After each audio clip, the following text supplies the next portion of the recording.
Me temblaban las manos. No por los nervios, sino por algo más oscuro. Estaba de pie en el pasillo, entre el ruido blanco de la celebración, flores, invitados y el tintinear de las copas. Pero lo que vi se quedará conmigo hasta el último aliento. Ni siquiera se molestaron en cerrar la puerta. Solo tenía que recoger su teléfono, ella me lo pidió. Dijo que lo había olvidado en la habitación. Subí sonriendo, pensando que en cualquier momento estaríamos de nuevo en la pista de baile, felices, recién casados. Pero cuando empujé la puerta, el tiempo se detuvo. Frente a mí mi prometida, en nuestra habitación nupcial, con el vestido blanco, el pelo despeinado, arrodillada frente a mi hermano. Sus pantalones estaban desabrochados. Sus ojos llenos de pánico. No dije ni una palabra. Solo cerré la puerta y me fui. El corazón latía en mi garganta, como si quisiera vomitarse hacia afuera. Nadie notó mi desaparición. La boda continuaba. Y yo estaba en una esquina oscura del salón, mirando cómo ella salía de la habitación unos minutos después, sonriendo como si nada hubiera pasado. Como mi hermano volvía a la mesa junto a mis padres. Los observaba a ambos. Su cara enrojecida, su pelo desordenado. Todos pensaban que solo estaban cansados del calor. Solo yo sabía la verdad. Solo un pensamiento resonaba en mi cabeza: ¿cuánto tiempo llevaba esto? No fue solo un arrebato de pasión. Era algo mucho más profundo. Las miradas que se lanzaban en la mesa, los pequeños toques que ahora me parecían demasiado frecuentes. En retrospectiva, todo empezaba a encajar. Porque ella de repente se ponía nerviosa cuando decía que mi hermano sería el padrino. Porque él llegó una semana antes de la boda y se quedó con nosotros. En ese momento pensé que era solo apoyo fraternal. Ironía. Tenía opciones. Podía armar un escándalo, cancelar la boda, golpear a alguien, huir. Pero elegí otra cosa. Fingí que no había pasado nada. Toda la noche sonreí, bailé, brindé. Interpreté un papel. Pero por dentro, algo cambió para siempre. Ya no era el mismo hombre. Me volví más frío, más calculador, más cuidadoso. Algo nuevo nacía dentro de mí. Un plan. Tenía que saber la verdad. Exprimirla hasta la última gota. Saber cuánto tiempo llevaban con eso, quién más lo sabía, quién más estaba involucrado. Y lo más importante, cómo hacer que ambos paguen. No pensaba renunciar a mi felicidad así como así. Me robaron el día que debía ser el mejor de mi vida. Ahora haré que sus vidas sean las peores. Pero no de inmediato. Esperé. Observé. Y ya la mañana siguiente, cuando se despertó en nuestra habitación y le llevé el café con una sonrisa, ella ni siquiera imaginaba que eso era el comienzo del fin. Su fin. Y el de él también. Por la mañana, ella yacía a mi lado, envuelta en la manta, con los ojos entreabiertos y una ligera sonrisa. Parecía inocente.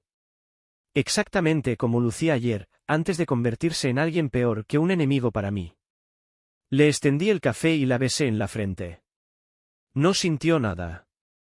Ni el cambio en mi voz, ni en mis ojos. Y yo ya no era el mismo que ayer. Estaba tranquilo no porque la hubiera perdonado, sino porque decidí vengarme en silencio. No tenía sentido hacer una escena. Ni él ni ella lo merecían. La traición mata rápido, pero la venganza, lentamente, con rostro frío y mente afilada. No quería destruirlos ahora. Quería que cavaran su propia tumba. Y yo solo les acercaba la pala. El primer paso, la distancia. Pero no física. Empecé a hablar menos con ella sobre mí. No compartía pensamientos, ni emociones. Ella lo notó, pero no de inmediato. Solo pensó que estaba cansado después de la boda. Luego, el trabajo. De repente, estaba muy ocupado. Pero en cambio, empecé a prestar más atención a la esposa de él. Sí, mi hermano estaba casado. Y aquí está la ironía, su mujer era la única que merecía la verdad. No le dije nada. Solo empecé a estar cerca. Escuchar, ayudar, bromear. De forma amistosa. Al principio. Mi prometida, ahora ya esposa, notó que me había vuelto algo diferente. Pero pensó que era solo una bajada emocional tras la boda. Incluso me preparó una sorpresa, cena, vino, velas. Y yo me sentaba frente a ella y pensaba cómo con esa misma boca me besaba, con la que le había hecho sexo oral a mi hermano unas horas antes de casarnos. Era tan repugnante que apenas podía contenerme. Pero sonreía.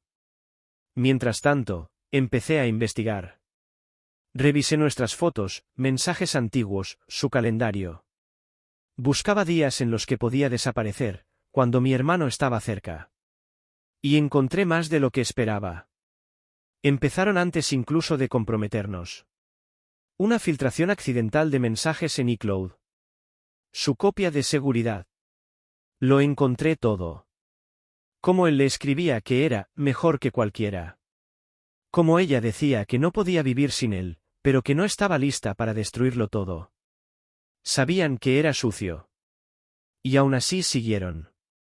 Y yo lo iba guardando todo. Cada captura de pantalla era como un clavo en el ataúd de su confianza. Y luego, la cámara. Coloqué una cámara oculta en el apartamento.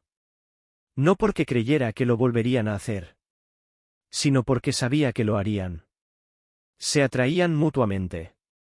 No pudieron resistirse por mucho tiempo. ¿Y sabes qué fue lo más repugnante? Ella misma lo invitó a casa, sabiendo que yo no estaría. Dijo que necesitaba ayuda con algo técnico. Y él vino. Y todo se repitió. Frente a mis ojos. Revisaba la grabación con los auriculares puestos, sentado en el coche, aparcado a 3 manzanas de casa. La lluvia caía por las ventanas, y yo apretaba el volante hasta que los huesos crujían. Esta vez ella ya no estaba de rodillas. Estaban juntos en nuestro sofá. En el mismo donde veíamos películas, donde ella se dormía sobre mi hombro. Ese fue el momento en que algo hizo clic por dentro. El dolor se convirtió en rabia. Y la rabia, en claridad. Ellos creían que jugaban conmigo. Pero ni siquiera sospechaban que desde hace tiempo ya eran los protagonistas de una historia que yo mismo estaba escribiendo. Y el final de esa historia está lejos de ser feliz. Después de esa grabación ya no era solo un hombre traicionado. Me convertí en un depredador. Y mis presas ni siquiera sospechaban que ya estaban en mis garras. Solo una idea giraba en mi cabeza, no solo destruirlos, sino hacerlo de una forma en la que nunca pudieran levantarse. Ellos pensaban que yo era feliz, un poco cansado, quizás incluso distraído tras la boda. Ambos comenzaron a relajarse. Ese fue su mayor error.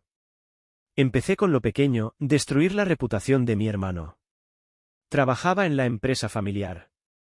El rostro de confianza. El favorito de papá. El hijo perfecto. Empecé a filtrar.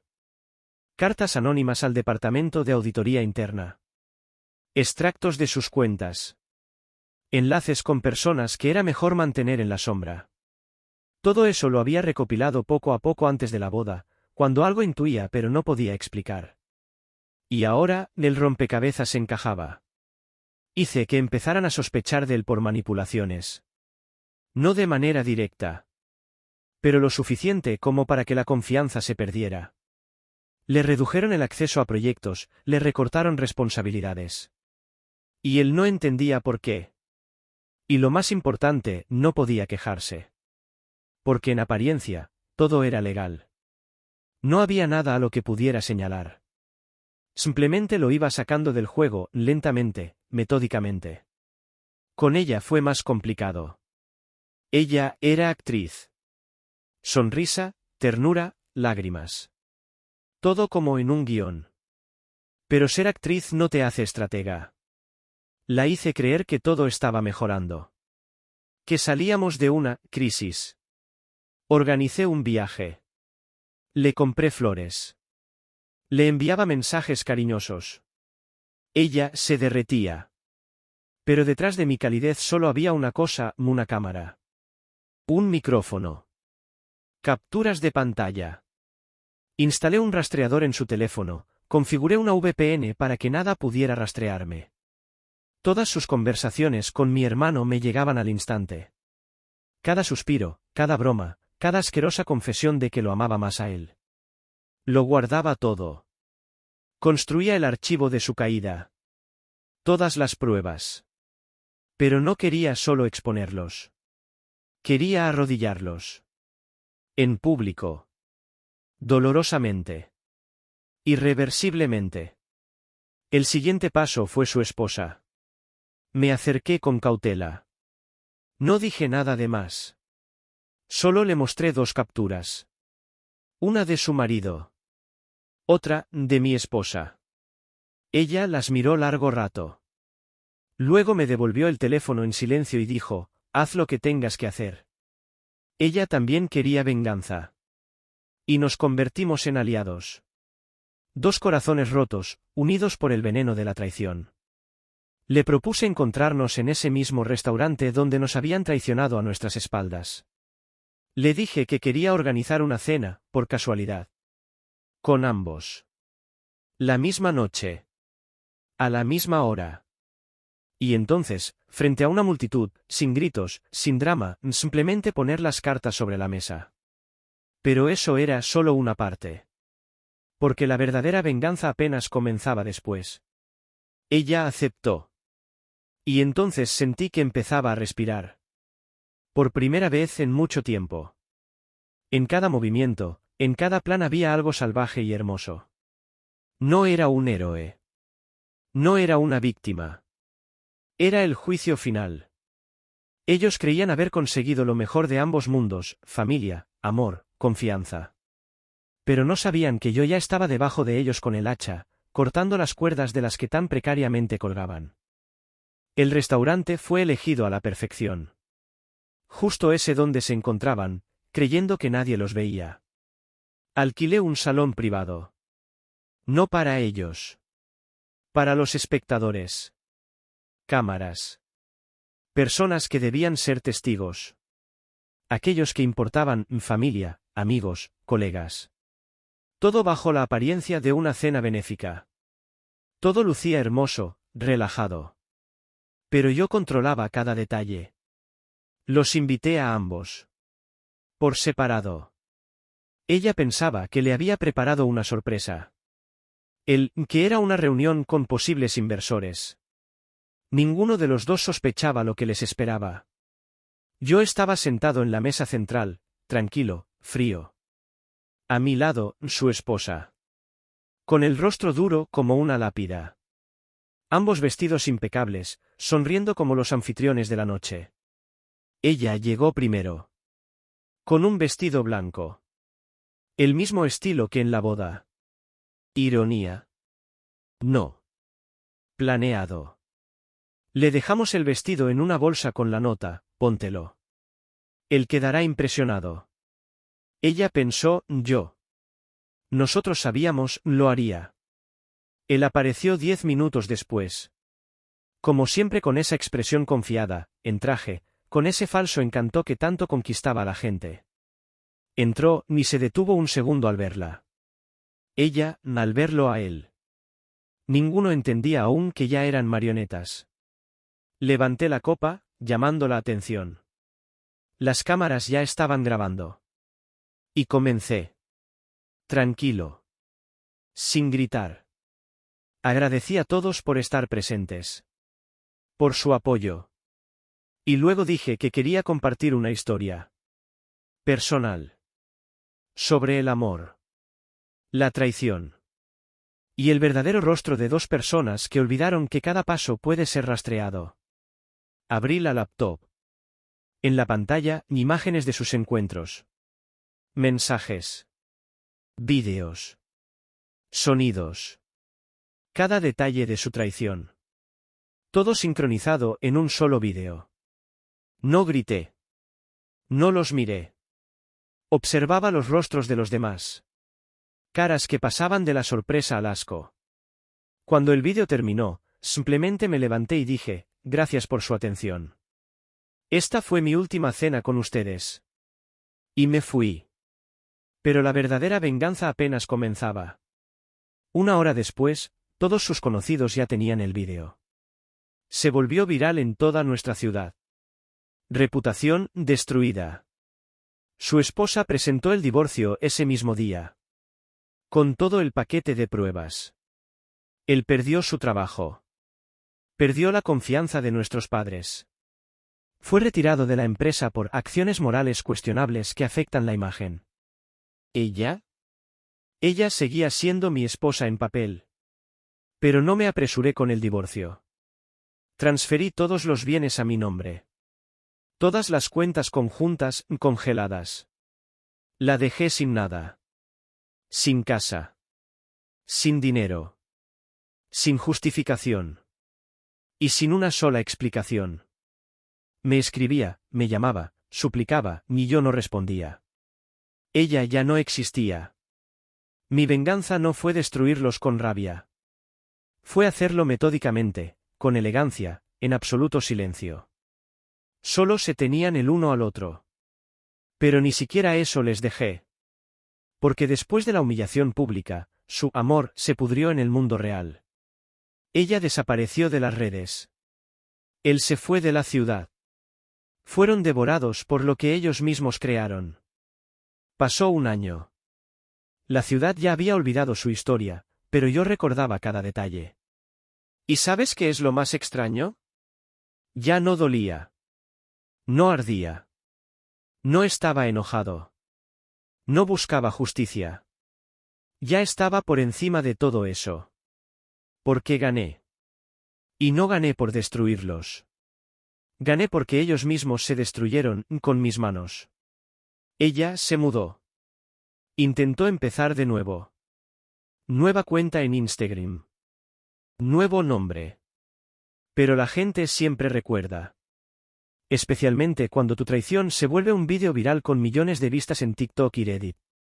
Le cerraban las cuentas. Reconocían su rostro. Renunció a su trabajo. Y luego desapareció de Internet por completo. De él no supe nada. Hasta que lo vi por casualidad. Estaba sentado en una cafetería en otra ciudad, simplemente esperando a que pasara la lluvia. Y él entró. Mi hermano. O mejor dicho, lo que quedaba de él.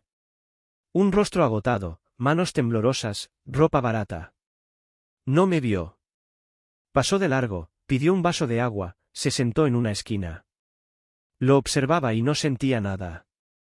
Ni alegría. Ni lástima. Estaba vacío. Solo. Y pensé, lo destruí. Y entonces sentí miedo. No por él. Por mí. Porque entendí que me había convertido en alguien que nunca quise ver en el espejo. Mis acciones estaban justificadas. Pero todo un año viví una vida que no era mía, viví su caída. Y solo ahora, cuando ambos estaban completamente rotos, recordé quién era antes de que mataran a la persona que yo era. Salí de la cafetería bajo la lluvia. Sin decir una palabra. No me acerqué a él. No dije nada. Porque la verdadera victoria no es cuando pisoteas a tu enemigo. Es cuando sales de esa guerra mirándote al espejo sin sentir asco. Una semana después presenté el divorcio. Tranquilo. Sin emociones innecesarias. Legalmente, ella no tenía ninguna oportunidad. Y no luchó. Me quedé con todo. El apartamento. El dinero. La libertad. Hoy soy otro. No el novio ingenuo que soñaba con la felicidad. Pero tampoco el que vive de la venganza. Hice lo que tenía que hacer. Y ahora empecé a vivir. De verdad. Sin ilusiones. Sin máscaras. ¿Y ellos dos? Son como fantasmas. No existen. Y aunque algún día nuestros caminos se crucen, ya no podrán matar nada dentro de mí. Porque salí de esta historia no roto, sino forjado. Si escuchaste esta historia hasta el final, significa que te tocó. Estas traiciones no son ficción, ocurren todos los días. Y a veces, la venganza no es un grito, sino un silencio que rompe los huesos. Escribe en los comentarios qué habrías hecho tú en el lugar del protagonista. Dale like si quieres más historias como esta y no olvides suscribirte, lo más impactante aún está por venir.